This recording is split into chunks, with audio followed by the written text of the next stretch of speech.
étudiants. Accueil officiel pour les étudiants internationaux. Pour le premier semestre, les étudiants internationaux ont été accueillis en septembre 2011. Photo. Les étudiants, filles et garçons, examinent avec attention un panneau descriptif du lieu qu'ils découvrent par une belle journée ensoleillée. Le 16 février, les étudiants internationaux, arrivés à Poitiers pour le second semestre, seront reçus à l'hôtel de ville, en partenariat avec le Crous, l'université, l'ESCEM, l'ISAE-ENSMA et Sciences Po. Au programme, un cocktail de bienvenue suivi d'une soirée dansante. Quelques 170 étudiants sont attendus, la majorité faisant partie du programme d'échange européen Erasmus. Rappelons que Poitiers compte 4000 étudiants internationaux. Exposition. Petite histoire des colonies françaises. À partir du 10 janvier, la médiathèque nous invite à réviser notre petite histoire des colonies françaises. L'exposition, créée pour le Festival international de la bande dessinée d'Angoulême, s'appuie sur les 4 tomes de l'album éponyme de Grégory Jarry et Ototi, publié aux éditions FLBLB. Les Poitevins y revisitent avec ironie l'histoire de la colonisation de l'Amérique française à la France-Afrique. 4 pavillons, parodiant ceux de l'exposition coloniale de 1931, seront installés dans le forum. À découvrir jusqu'au 31 mars. Conservatoire. La musique de chambre se dévoile. 17, 18 et 19 janvier. Le Conservatoire de Poitiers organise les 5e journées de la musique de chambre. Un moment de partage et de convivialité, confie Sophie Brière, enseignante et coordinatrice du projet. Pendant ces journées, le public est invité à venir écouter gratuitement les élèves du 3e cycle du Conservatoire et les étudiants du Centre d'études supérieures musique et danse qui viennent présenter le travail de notre premier semestre, expliquent de concert Adrien Mercier, Basilio Merlino, Emmanuel Plagne et Anaël Villa. Étudiants au conservatoire, ils joueront un quatuor de Mozart pour hautbois, violon alto et violoncelle, retranscrit pour saxophone. Cinéma. Les 100 films à voir avant de voter. Du 27 janvier au 6 mai 2012, l'association La Famille Digitale organise 100 jours, un projet qui proposera de nombreux événements artistiques. L'un d'eux est la mise en ligne de 100 courts-métrages documentaires au rythme d'un film par jour pendant les 100 jours qui précèdent le 2e tour de l'élection présidentielle de 2012. 100 jours réunit des réalisateurs du monde entier, France, Colombie, Allemagne, autour de la création documentaire. 100 jours, c'est aussi 100 nuits, un espace ouvert à d'autres formes de création, bande dessinée, photographie, dessin de presse. Web www.100jours.org. Pétanque. Les pétanqués aux arènes. Les 27, 28 et 29 janvier prochains, le Parc des Expositions accueille le 22e National de Poitiers, un tournoi de pétanque qui attire chaque année plus de 2500 spectateurs. Ces 3 jours seront rythmés par 4 compétitions. Le tournoi des 55 ans et plus, le vendredi, le national le samedi, au cours duquel 512 équipes de 3 se feront face, et enfin, le féminin et le Grand Prix de la ville de Poitiers le dimanche. Au total, plus de 4200 joueurs, originaires des 4 coins de la France, feront le déplacement jusqu'à Poitiers. Victimes de leur succès, les organisateurs ont même dû refuser des équipes. Exposition. Petite histoire des colonies françaises. À partir du 10 janvier, la médiathèque nous invite à réviser notre petite histoire des colonies françaises. L'exposition, créée pour le Festival international de la bande dessinée d'Angoulême, s'appuie sur les 4 tomes de l'album éponyme de Grégory Jarry et Ototi, publié aux éditions FLBLB. Les Poitevins y revisitent avec ironie l'histoire de la colonisation de l'Amérique française à la France-Afrique. 4 pavillons, parodiant ceux de l'exposition coloniale de 1931, seront installés dans le forum. À découvrir jusqu'au 31 mars. Conservatoire. La musique de chambre se dévoile. 17, 18 et 19 janvier.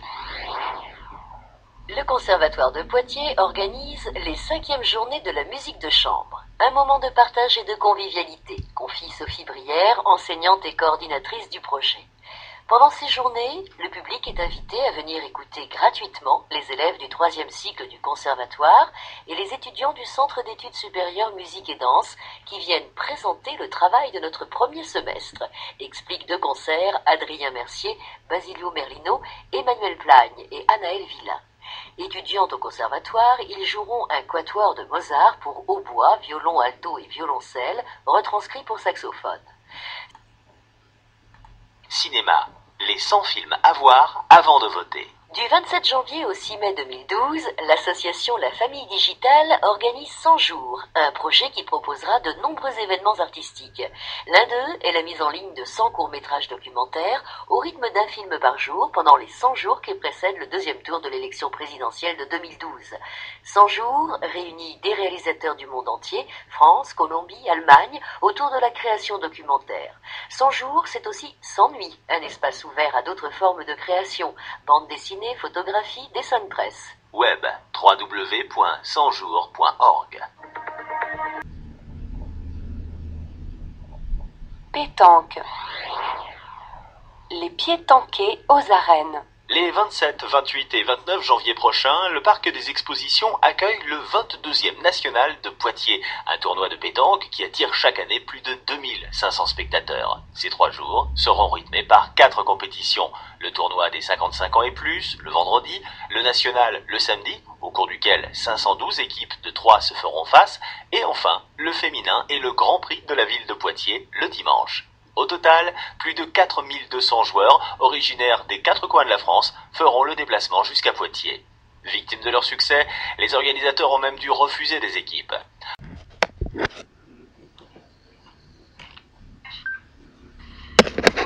C'est là qu'on assure la technique des émissions. En journée, il n'y a personne, parce que toute la programmation est assistée par ordinateur. Mais à partir de 18h, les animateurs arrivent jusqu'à 23h. Ce sont des émissions de rap, reggae, chansons françaises, de la musique funk, soul, métal, des émissions de cinéma, de bande dessinée, des émissions très variées. Et oui, il y a une variété de thématiques que vous présentez. Oui, ouais. C'est une radio qui s'adresse à un jeune public, donc on propose vraiment une variété de styles musicaux, mais aussi des magazines d'information. D'accord. Est-ce qu'il y a des étudiants qui participent Oui. dans la présentation Oui, des oui. différents... Par exemple, ils réalisent des émissions comme Amphitamine ou Campus Actu. Ce sont des émissions consacrées à l'actualité étudiante. Donc ils font cette émission une fois tous les 15 jours. Il y a des étudiants qui participent à l'émission cinéma aussi, ou à l'émission bande dessinée. Il y a des étudiants qui font une émission sur l'actualité des associations étudiantes. Il y a de plus en plus d'étudiants qui s'impliquent dans la vie de la radio. Et la plupart des étudiants français ou il y a quelques étudiants internationaux C'est essentiellement des étudiants français. Sur certaines émissions, on a eu des étudiants internationaux. Il y avait une étudiante polonaise, une étudiante italienne. C'était très très intéressant de voir cette émission ensemble. Mais actuellement, c'est principalement des étudiants français. On aimerait que des étudiants internationaux. Pulsar est né dans le monde entier grâce à son site internet, ce qui fait que les étudiants internationaux pourraient être écoutés par leur famille ou leurs amis à Sao Paulo, ou en Australie, ou n'importe où. On a une très bonne diffusion en streaming sur notre site internet. Ah, c'est super, Voilà. oui. Je vous remercie. Et je vous en prie, merci d'être venu.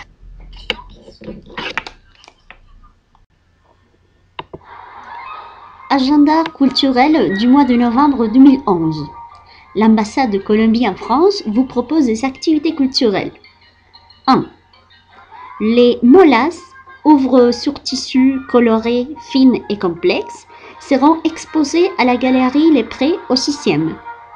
Plus de 50 molas contemporaines seront présentées, offrant un large panorama à cet art des femmes cunard. Du 17 novembre au 17 décembre, à la galerie Les Prés, Paris. 2. Ceux qui croient que la littérature colombienne se résume à Gabriel García Márquez sont invités au Centre national du livre.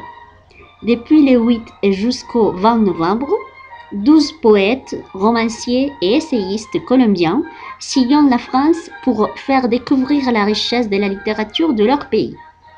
Du 8 au 20 novembre. 3. Urbain est une évocation libre de la vie dans les rues de Cali, en Colombie, où l'exubérance, la musique et la danse s'imposent avec force. Jusqu'au 27 novembre, tous les vendredis et samedis à 20h et les dimanches à 18h sous les grands chapiteaux du cirque en chantier à partir de 14h. 4. La rencontre inédite de deux musiques traditionnelles, l'une venue d'un village de Colombie fondé par les Marrons, anciens esclaves noirs, et l'autre de Guadeloupe. Ces chants qui portaient à l'origine la célébration des grands rites consacrés à la mort, au travail ou à la fête, transcendent aujourd'hui les sages pour évoquer des cultures ancestrales et des valeurs universelles. Dans le cadre du festival d'Île-de-France, samedi 1er novembre à 20h45.